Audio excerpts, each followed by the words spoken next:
ధర్మేంద్ర ప్రధాన్ రాజీనామా తర్వాత కీలకమైనటువంటి పరిణామాలు చోటు చేసుకున్నాయి.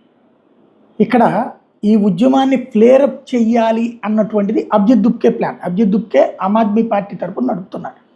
ఇటు పక్కన సౌరభ్ తర్వాతన ఎవరైతే అశుతోష్ వీళ్ళు కూడా ఆమ్ ఆద్మీ పార్టీ ప్రొడక్ట్సే. కానీ వీళ్ళ ముగ్గురి మధ్యన ఒక క్లాష్ ఈగో ఉంది. దాన్ని ఇక్కడ క్యాష్ చేసుకున్నారు. నిన్న చర్చలకు ఎవరు వెళ్ళారు? అభిజిత్ దుప్కే వీళ్ళిద్దరిని పంపించారా? లేదు, వీళ్ళిద్దరు వెళ్ళారు. అంటే వెనకాల కథ నడిపించిన వాడు కేజ్రీవాల్. అయితే ఇక్కడ ధర్మేంద్ర ప్రధాన్ రాజీనామాని ప్రకటించగానే ఇవాళ సంబరం చేసింది అభిజిత్ దుప్కే. పైగా ఉద్యమం అక్కడితో ఆపాలనుకోలేదు అతను. తెలివిగా ఆ ఫోటోలు, చనిపోయినటువంటి కుటుంబాలకు సంబంధించిన పిల్లల ఫోటోలు పెట్టి వాళ్ళకి ₹1,00,00,000 ఇవ్వాలి, అప్పటిదాకా ఉద్యమం నిర్వహించే ప్రసక్తి లేదన్నటువంటి కోణాన్ని ప్రొజెక్ట్ చేసే ప్రయత్నం చేశాడు. అట్లాగే ఎన్టీఆర్ వద్దు. అయితే అప్పటికే అక్కడ ఉన్న యంగ్స్టర్స్ ఉత్సాహం సంబరాలు చేసుకుంటున్నారు.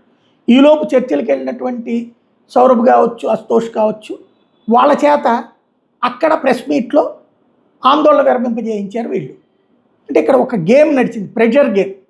ఈ ప్రెజర్ గేమ్లో ఉద్యమాన్ని సాగతీద్దామన్నది అభిజిత్ దుప్కే ప్లాన్. క్లోజ్ చేయడం కోసమే ధర్మేంద్ర ప్రధాన్ రాజీనామా చేశారు కాబట్టి వీళ్ళ ద్వారా ఇది చేయించారు. ఇంకా సాగదీయడం అటు కేజ్రీవాల్ కూడా ఇష్టం లేదు. ఈ విజయమే రేపు పంజాబ్ ఎలక్షన్లలో మళ్ళీ తమను రెండోసారి గెలిపిస్తుందని వాళ్ళు నమ్ముతున్నారు. ఈ విజయమే ఆమ్ ఆద్మీ పార్టీకి దక్కకుండా చూడాలని రాహుల్ గాంధీ పదే పదే ప్రెస్ మీట్లు పెట్టి మాట్లాడుతున్నాడు. ఇది ఇప్పుడు ఈ వ్యవహారం చుట్టూ జరిగిన రాజకీయం.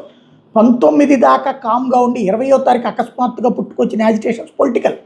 ఆమ్ Aadmi party, Samajwadi party, Congress party వీళ్ళందరూ కూడా కమ్యూనిస్టులు కలిసి ఇక దాన్ని హింసాకాండ వైపుకి తీసుకెళ్ళి యువతరంలో మొన్న పోలీస్ ఛార్జ్ పేరుతో ఒకళ్ళన్నా చచ్చిపోవాలని చూశారు. ఆ తర్వాత ఇంకా చావులు క్రియేట్ చేయడానికి అక్కడ పదే పదే జంతర్ మంతర్ దగ్గర గొడవలు జరుగుతుంది. ఒకళ్ళ మీద ఒకళ్ళు దాడులు చేసుకుంటున్నారు. అది జరిగితే ఎవరో ఒకళ్ళు చచ్చిపోతారు. దానికి బాధ్యత ప్రభుత్వాన్ని అంటూ ప్రపంచవ్యాప్త ఇష్యూ క్రియేట్ చేసే లోపు ఈ ధర్మేంద్ర ప్రధాన్ బలి అయ్యాడు.